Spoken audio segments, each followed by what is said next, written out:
Halo Sobat Indak, ketemu lagi di Indak Podcast, Jejak Industri dan Perdagangan. Nah, bagi Anda yang baru saja menyaksikan podcast ini, saya ucapkan selamat datang, di mana podcast ini juga akan membahas tentang seputar dunia industri dan perdagangan. Nah, Sobat Indak, dinamika terkait dengan perdagangan dalam negeri tentu sangat kompleks ya. Baik itu terkait dengan ketersediaan barang, kestabilan harga, dan juga jaminan mutu atau produk itu sendiri.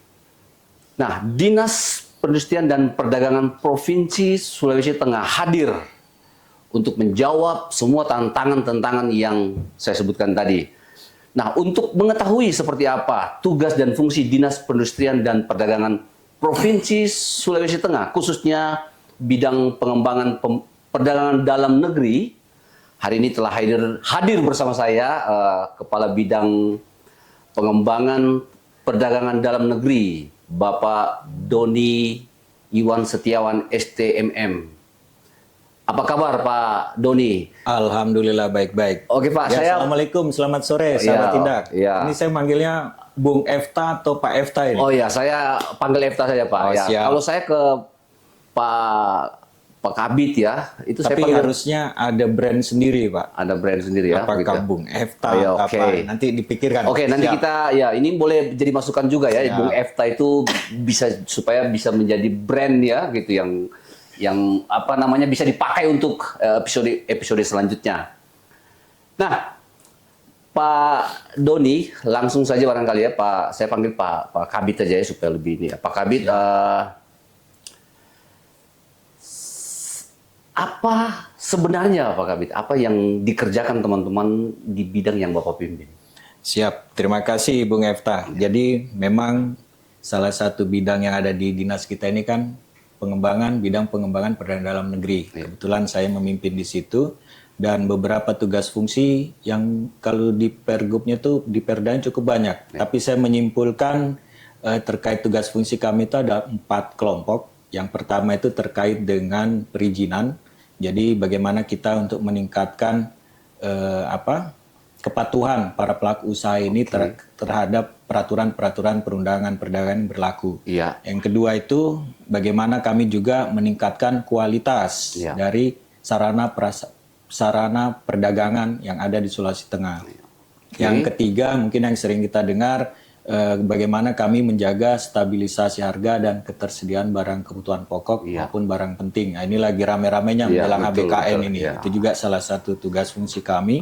Dan yang terakhir itu bagaimana kami berfungsi untuk mengangkat pemasaran produk-produk unggulan daerah, yaitu bagaimana mulai pengembangannya sampai pemasaran produk unggulan daerah yang dihasilkan oleh IKM atau UMKM kita. Jadi kurang lebih 4 kelompok fungsi kami seperti itu, Pak. Iya.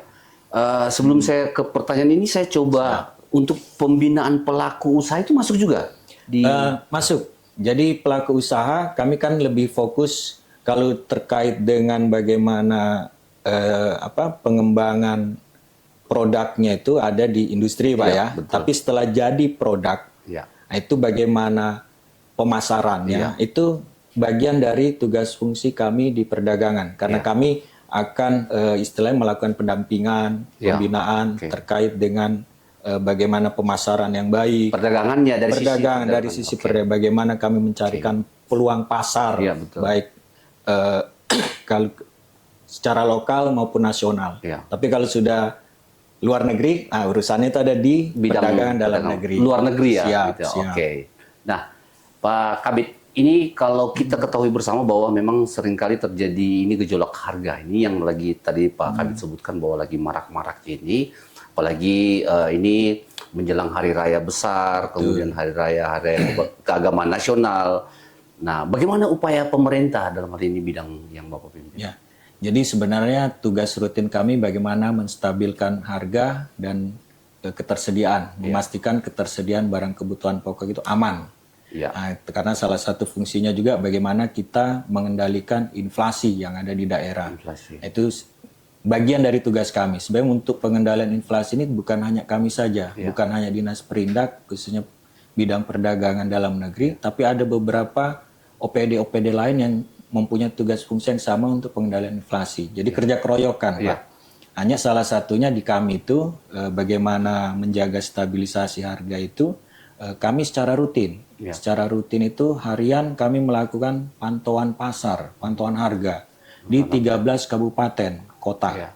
Dengan pasar pantauan itu sebanyak 15 pasar pantauan, ya dari 13 kabupaten 15 pasar pantauan yang tiap hari kita monitor perkembangan harganya dan kita laporkan ke Kementerian Perdagangan yang nanti disajikan, diinformasikan di dalam sistem SP2KP dan itu semua masyarakat bisa lihat. Kenapa kami melakukan pemantauan harga? Dari situlah kita bisa mendapat gambaran, Bung Efta.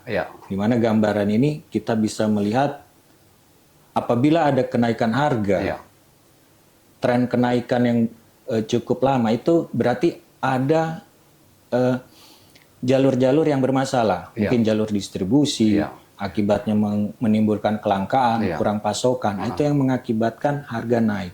Untuk itulah dengan deteksi dini ini kita bisa mengambil langkah-langkah lebih lanjut.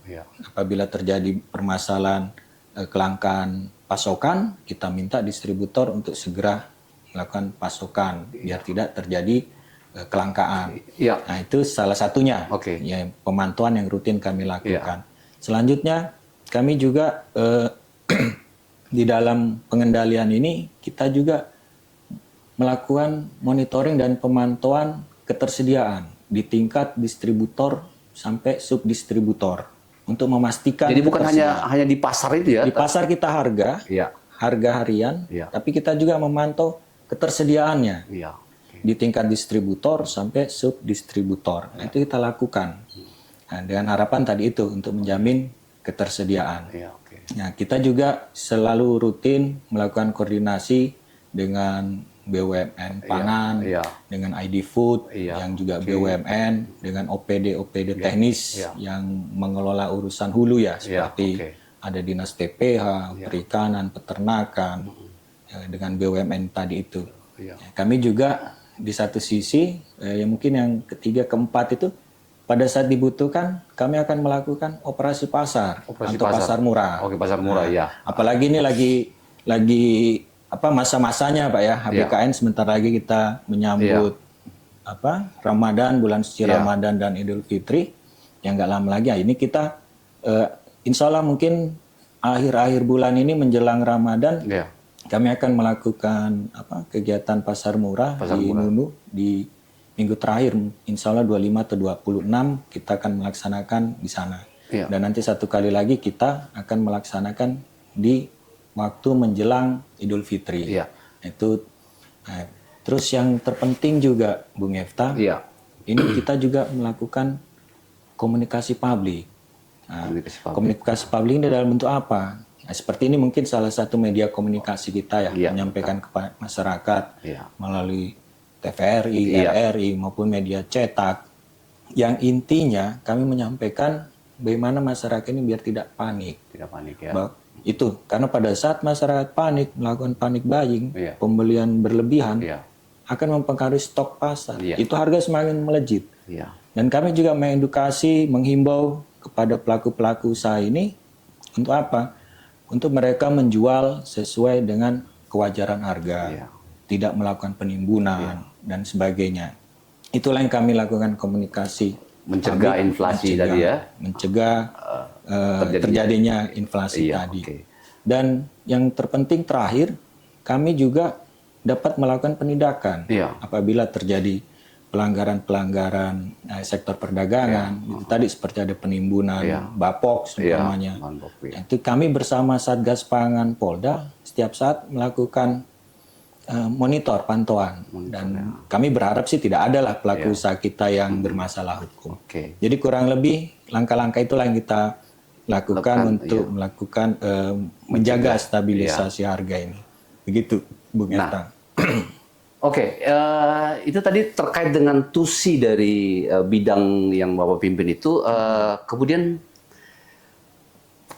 perizinan apa saja yang ada, Ya. seperti apa yang ada di bidang WAPA? Jadi sebenarnya kalau proses perizinan semua kan sudah satu pintu ya, melalui OSS yang dikelola PTSP. Terkait dengan perizinan kami sebenarnya tidak menerbitkan izin lagi. Iya. Tapi ada beberapa perizinan yang perlu rekomendasi kami yang sesuai kewenangan perdagangan provinsi. Iya, Contoh, contohnya Pak ya. Kami punya kewenangan untuk menerbitkan izin toko bebas bea. Toko bebas bea mungkin agak Iya. asing ya. Iya, betul. Ya. Toko bebas bea ini saya kasih contoh Pak, toko minuman beralkohol, khusus minuman beralkohol yang ada di bandara. Oke. Yang jual minuman-minuman impor. Oh, Itu memang harga murah Pak, Iya. karena dia bebas bea masuk dan bebas cukai. Iya. Yang diperuntukkan untuk penumpang pesawat yang transit. Iya, oke. Di luar itu nggak boleh beli, Pak, karena harus menunjukkan boarding pass, betul. KTP dan sebagainya. Itu Makanya di dalam ya, posisinya di dalam ya. Makanya toko bebas bea khusus minuman beralkohol itu kewenangan kami. Iya. Hanya di Palu, Sulawesi Tengah belum ada. Oh, Ya. Yang selanjutnya juga terkait dengan penerbitan rekomendasi izin minuman beralkohol untuk distributor. Iya. Nah, apabila ada distributor yang ingin memasarkan produknya di wilayah Sulawesi Tengah, nah itu ke kami untuk minta rekomendasinya. Iya. Karena pada saat penjualan minuman beralkohol itu di kabupaten atau kota, yang punya kewenangan kabupaten kota, biasa tingkat pengecer, Pak. Dan satu lagi selain itu perizinan terkait dengan perizinan barang berbahaya, bahan berbahaya.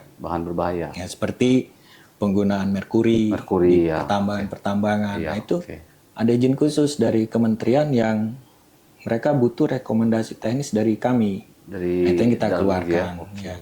Jadi kami sebatas mengeluarkan rekomendasi teknis terkait perizinan. Gitu. Oke, ini menarik ini Pak. Ini terkait dengan pasar yang pemerintah mendorong ini kan, pemerintah saat ini mendorong untuk pasar rakyat itu untuk bisa jadi pasar yang ber-SNI. Itu bagaimana itu Pak? Apa upaya yang dilakukan? Jadi sebenarnya semua aktivitas kegiatan itu punya standar SNI-nya Pak, punya SNI. Jadi termasuk salah satunya bagaimana operasional pasar itu bisa di SNI-kan pasar. Hanya memang menuju SNI pasar ini cukup berat, karena komitmennya harus kuat. Dan memang manajemennya harus baik. Kenapa kita butuh ada standar ini? Karena diharapkan Pak ini pengurus pasar ini mampu mengelola, memanage dan membangun pasar. Nah, di samping itu dengan distandarisasi ini juga memberdayakan komunitas di dalam pasar itu, semacam paguyuban, itu diberdayakan. Dan kita juga menghilangkan image pasar kumuh, Pak. Nah, selama ini kan kalau pasar rakyat, mungkin Bapak dulu kenalnya pasar tradisional ya. Pasar tradisional, betul. Nah, sekarang berubah, Pak. Istilahnya pasar rakyat. rakyat. Banyak-banyak kan pasar rakyat kesannya kumuh, jorok. Image-image itu yang dihilangkan dengan SNI tadi, standar SNI. Dan yang pasti, Pak, ini standarisasi SNI pasar ini tuntutan zaman. Karena masyarakat sekarang cari belanja itu juga cari nyaman ya. Tidak hanya mencari kebutuhan, tapi mereka berbelanja dapat barang murah, barang baik, dan nyaman berbelanja. Itu ke arah pasar modern. Iya, apa yang dilakukan oleh Dagri saat ini, Pak? Jadi memang kita sejauh ini target kami belum ke arah sertifikasi SNI pasar, tapi kami minimal pasar-pasar ini sudah mengarah ke sana, Pak, berstandar ke arah sana. Dari sisi apa? Dari syarat umum seperti lokasi, keamanan, kebersihan, akses mungkin jalan. Ya, itu syarat umum. Dan memenuhi syarat secara teknis. Secara teknis ini dari sisi bangunan ya, kelengkapan bangunan dan syarat pengelolaan, manajemen itu harus terpenuhi. Jadi memang kami untuk mencapai itu kami melakukan sosialisasi, pendampingan kepada daerah-daerah yang punya komitmen untuk mengarah ke pasar SNI. Dan itu sudah kami lakukan, Pak. Beberapa tahun terakhir kami melakukan sosialisasi, pendampingan, bimbingan untuk terkait pasar SNI. Dan insya Allah mungkin tahun ini juga ada satu kegiatan yang kita arahkan ke Morowali untuk sosialisasi pendampingan menuju ke pasar SNI. Karena insya Allah tahun ini juga Morowali ada pembangunan pasar yang di kawasan industri. Alhamdulillah cukup besar itu Pak, dengan dana DAK sekitar 30 M. Mudah-mudahan itu bisa segera realisasi dan tidak ada pemangkasan anggaran di situ. Gitu. Bisa langsung mungkin menuju ke pasar SNI tadi yang dimaksud? Itu tadi Pak. Kami masih membangun komitmen. Memang di Indonesia belum banyak yang pasar BSNI, tapi minimal kita sudah mengarah standarisasinya. Karena untuk SN ini Pak, komitmennya harus membangun komitmen yang cukup berat ya. Karena tiap tahun kita harus diaudit dan bahkan pada saat diaudit sudah tidak memenuhi syarat SN bisa dibekukan. Pasarnya dibekukan. Sama SN ini Pak, sama dengan produk-produk kita lah yang ber-SNI. Itu tiap tahun itu proses produksinya mereka itu diaudit dengan surveyor. Pada saat dianggap tidak memenuhi syarat untuk SNI akan dibekukan SNI-nya. Sama juga dengan aktivitas kita punya UPT PSMB, pengujian. Itu sudah ISO bahkan. SNI dan bahkan sudah ISO. Lebih di atas lagi berarti ya? Karena pernah kami PSMB tidak memenuhi syarat untuk ISO-nya untuk akreditas, dibekukan Pak. Pernah 1 tahun dibekukan. Jadi itulah komitmen untuk menuju SN ini ya harus punya komitmen yang kuat dan baik. Dan walaupun Sulawesi Tengah belum memiliki, tapi sudah mengarah ke... Insya Allah kita pelan-pelan. Nah ini tadi saya juga baru diskusi dengan Bank BI, dengan Dinas Kota. Nah, insya Allah nanti kota juga ada keinginan untuk menuju ke SNI pasar, salah satu pasar mereka Pak. Nah itu nanti kita akan diskusikan panjang lebar dengan kawan-kawan di kota nanti bagaimana model pendampingan. Mekanismenya bagaimana nanti ya. Oke. Nah selanjutnya ini Pak Kabid, kalau kita ketahui bahwa pemerintah sejak beberapa tahun terakhir ini lagi gencar-gencar ini menyerukan dengan peningkatan produk dalam negeri. Nah kalau saya lihat upaya itu meningkatkan perekonomian yang ada di dalam negeri, baik terhadap perusahaan besar maupun UMKM. Nah, bagaimana tanggapan Bapak terkait ini dan bagaimana upaya pemerintah untuk mendorong meningkatkan produk dalam negeri ini di tengah derasnya arus barang impor gitu ya, yang bisa dibilang ya masih sulit untuk kita bendung. Iya, betul sekali itu Bung Efta. Jadi memang gempuran impor ini sangat luar biasa sekarang di negeri kita. Mungkin yang dimaksud ini gempuran yang paling dahsyat ini produk-produk Cina. Iya, betul. Dari Tiongkok sana. Karena memang mereka biaya produksi dan biaya jual harga jualnya sangat-sangat murah lah dibanding dengan produk kita. Nah, ini gempuran yang luar biasa ini kalau kita tidak proteksi, pelan-pelan UKM kita akan gulung tikar Pak. Karena memang tujuan mereka itu menjual barang murah biar industri lokal kita ini hancur. Di saat hancur kita sudah tergantung dengan produk-produk mereka ini. Betul. Mereka akan naikkan harga. Nah, tujuannya kayak gitu. Jadi memang kalau program Bangga Buatan Indonesia ini sebenarnya bukan 1-2 tahun Pak. Sejak zaman Pak Karno dulu sudah digaungkan Pak Harto. Bahkan di zaman Pak Harto sudah memprediksi 20 tahun lagi kita akan digempur dengan produk-produk luar negeri. Kalau terbukti kita tidak Pak siap, terbukti Pak. Sudah berapa tahun yang lalu itu 20 tahun sudah terbukti. Nah, jadi kami juga di perdagangan ini di bidang kami melakukan beberapa upaya Pak. Termasuk kami melakukan sosialisasi di lingkungan pelajar, ibu-ibu rumah tangga yang bisa kita harapkan jadi motor penggerak untuk istilah influencer lah kepada orang-orang sekitarnya untuk bangga buatan Indonesia. Nah di satu sisi juga kami secara rutin itu bagaimana mengembangkan pasar dari UKM kita ini dengan melakukan pendampingan Pak, pelatihan. Pelatihan dalam bentuk bagaimana kita lebih ke arah bagaimana pendampingan produk mereka ini bisa diterima melalui pasar e-commerce. E-commerce itu E-commerce. maksudnya Pasar digital melalui seperti Shopee, Iya, gitu ya. Tokopedia, boleh nyebut merek ya? Iya, ada apa-apa. Nggak apa-apa. Oke. Jadi seperti itu kita arahkan ke situ. Dengan harapan karena memang fenomena sekarang ini pasar online ini jauh lebih mudah. Iya. Orang menjual dan bertransaksi. Belanja dari rumah langsung. Ya. Jadi memang itu kita arahnya nanti bagaimana pasar ini bisa masuk ke e-commerce. Iya. Dan kami juga melalui pemerintah daerah dan ini program pusat memang mewajibkan Iya. belanja barang jasa pemerintah daerah itu harus memanfaatkan produk-produk lokal. Nah, Itu prioritasnya. bicara impor ini saya teringat ini ada barang ya cakar ya bahan bekas itu bagaimana itu? Ya, jadi ada produk-produk yang tidak boleh kita impor. Iya. Salah satunya itu barang bekas. Iya. Itu memang secara aturan hukum tidak boleh masuk. Oh, tidak boleh Pak ya? Tidak boleh. Barang bekasnya. Dan memang banyak, tapi faktanya di daerah kita masih banyak. Iya, Pak. betul Masih Pak. banyak. Di Palu sendiri, kota Palu saja kita Betul. lihat di pasar-pasar itu masih ada juga jualan Betul. cakar. Kami kemarin jalan pemantauan di Pasar Sigi, ternyata hampir sebagian pasar itu isinya barang cakar. Cakar Pak. ya, gitu. Jadi kami bersama Satgas Polda sudah pernah melakukan penindakan hal-hal itu, Pak.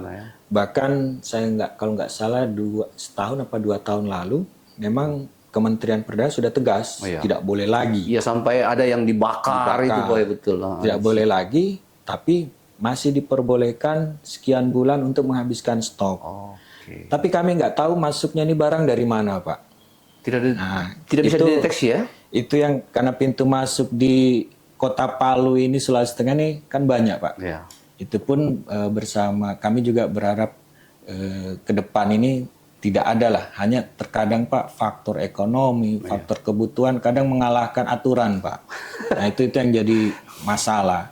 Jadi memang secara aturan tidak boleh. Ya, tidak boleh. Tapi di satu sisi kami mau menindak Iya. yang jualan ini bukan pelaku importir Pak. Yang tidak boleh kan importir, Iya, mengimpor. Mereka dapatnya dari Pare-Pare, dari ini. Jadi mereka tidak punya gudang, penampungan. Jadi ada hal-hal yang ya nanti secara hukum memang tidak boleh. Iya, gitu. Ya pelan-pelan lah Pak kita akan melakukan penangkapan. Sudah ada penindakan Pak Sudah beberapa sudah bahkan secara hukum salah satu juga staf kami biasa diundang jadi saksi ahli Pak untuk itu. Untuk apa memproses pedagang-pedagang. Ada beberapa sudah dilakukan penindakan dan beberapa sudah dilakukan pemusnahan juga sudah beberapa kali. Jadi memang sudah ada penindakan dan sudah ada di lapangan itu sudah, hanya selalu ada jalan masuknya ya. Iya. Nah ini Sobat Indak, ini untuk Sobat Indak ini jadi ternyata memang tidak dibenarkan untuk menggunakan memasukkan mengimpor barang bekas ya. Apalagi untuk Sobat Indak yang bergerak di bidang penjualan pakaian bekas dan cakar itu sebenarnya tidak dibolehkan. Nanti akan ada tindakan lagi yang akan dilakukan oleh pemerintah ya. Siap. Nah, oke ini yang terakhir ini Pak Kabid. Yang 10 dari terakhir nggak apa-apa. Lanjut sih. Oke ya. Ini saya semangat ini dengan Pak Kabid kalau kita diskusi. Nah, apa harapan Pak Kabid ini terkait dengan perdagangan dalam negeri untuk kedepannya? Ya sebenarnya kami berharap setiap tahunnya itu kinerja perdagangan kami ini menuju ke tren ekonomi yang positif lah Pak. Menuju ke sana itu kan kita pasti kalau di bidang kami yang pasti kita bagaimana seperti tadi saya sampaikan meningkatkan kesadaran pelaku usaha ini untuk tertib secara perizinan dan juga kita berharap kualitas dari pusat-pusat sarana perdagangan kita ini semakin lebih baik dan kami berharap juga masyarakat ini bisa memperoleh kebutuhan pokok mereka dengan harga yang murah dan mudah. Jadi tidak hanya murah tapi mudah, Pak. Itu kita berharap untuk menjaga stabilisasi harga dan kami juga berharap ke depannya ini pelaku-pelaku usaha kita, IKM binaan kita, UKM yang ada di Sulawesi Tengah ini produk-produk yang memiliki daya saing yang baik lah di luar. Sehingga mereka juga bisa bersaing dengan pasar-pasar yang ada di luar. Pak. Itu harapan kami. Harapan kami. Nah, terima kasih Pak Kabid sudah Bung Efta. berdiskusi. Terima kasih waktunya. Dan Sobat Indak, itu tadi informasi terkait dengan stabilisasi harga, kemudian distribusi dan jaminan mutu produk dalam negeri yang ada di Sulawesi Tengah. Nah, semoga informasi ini bisa bermanfaat untuk Sobat Indak, dan bagi Sobat Indak yang ingin mengetahui lebih lanjut tentang dunia perdagangan di dalam negeri, Sobat Indak bisa langsung saja ke Dinas Perindustrian dan Perdagangan Provinsi Sulawesi Tengah di Jalan R.A. Kartini nomor 18 Palu. Nah, terima kasih. Saya Efta undur diri. Sampai jumpa di episode selanjutnya Podcast Sultan Jejak Industri dan Perdagangan.